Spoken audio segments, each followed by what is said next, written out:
Hello everybody, my name is Jonathan Wentz and I'm going to be discussing the ethics of reverse engineering, focusing mostly on software. So what is reverse engineering?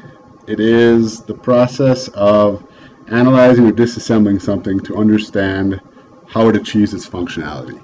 So this could be anything. I mean, you could disassemble or you could reverse engineer nature, like the way a bee flies, or you can reverse engineer a complex algorithm in software by just going back and seeing the functionality. So this is what it does. How does it get there? Let's work our way backwards.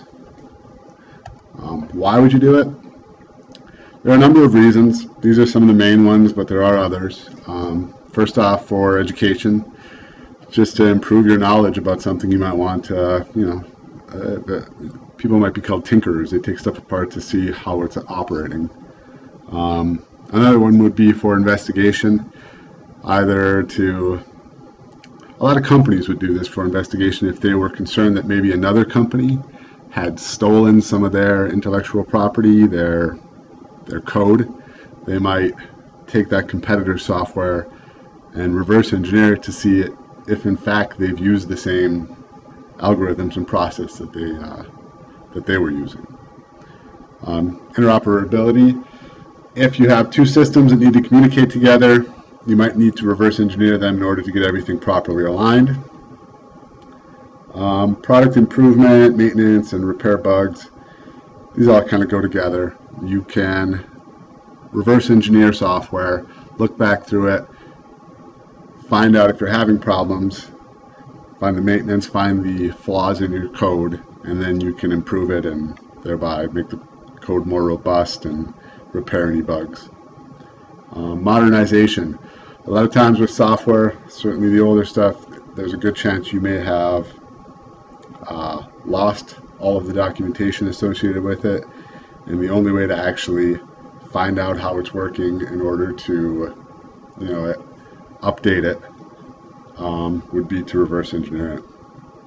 And then of course there is duplication, which I think a lot of people focus on as being the main reason to reverse engineer something, just to steal the ideas.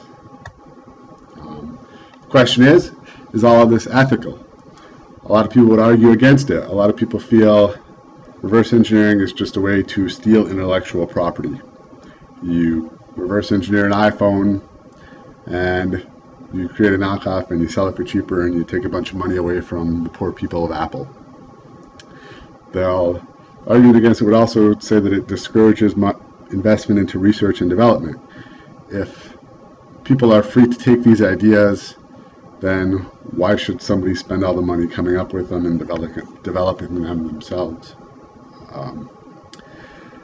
Also, there's the hacking question.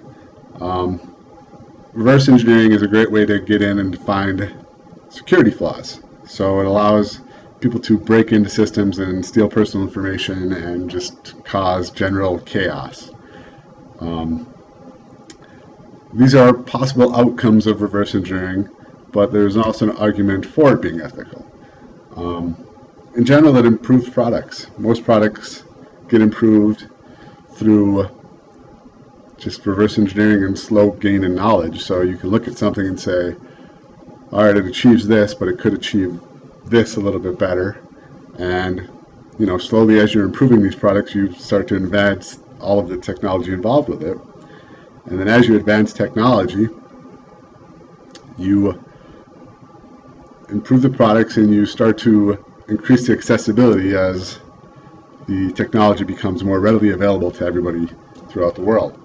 All of this is going to help to spread knowledge. I mean, look at the smartphone and how fast and vast its impact is on the world and society as a whole. There are a lot of examples out there, but some of the more notable ones. OpenOffice was done it increases accessibility by allowing those that can't afford Microsoft Office to at least use and read some of the files. OpenOffice was done by reverse engineering a lot of the Microsoft formats just so that it was capable to work with them. A lot of the PDF software out there has done the same thing. It's, it takes Adobe stuff and reverse engineered it so that it's compatible and it increases accessibility throughout the world. The Phoenix BIOS is probably one of the most famous examples of reverse engineering, and this was done by the company Phoenix. They reverse engineered the IBM BIOS. They basically got a lot of engineers together and they examined every bit of functionality in the IBM BIOS, and then they decided exactly how they think it's being done, and they slowly just put it together. And by doing this, they greatly reduced the cost of the personal computer and helped to advance it to where it is today. AMD is also responsible for that by reverse engineering the Intel processor. You could also argue that they helped to advance technology by pushing Intel and by possibly surpassing them in some areas. So is it ethical? I would argue definitely. It's not only ethical, it's inevitable. I think it's just nature. I mean, this monkey is curious about how the phone is working or where the light is coming from. You just want to take it apart and understand it better. So in general, I think the arguments for it far outweigh those against it. It's the outcome on society as a whole is better with reverse engineering.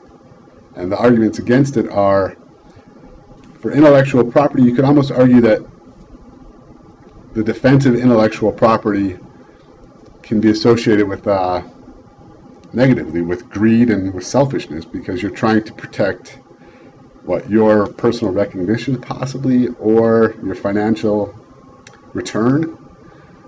I mean, I understand it to a point, but I don't think that it's as noble a cause as just trying to spread knowledge and help everybody.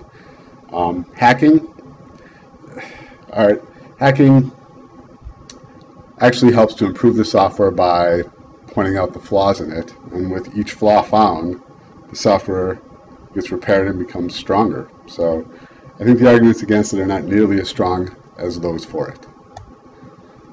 So I guess I would leave you with, where would we be without reverse engineering?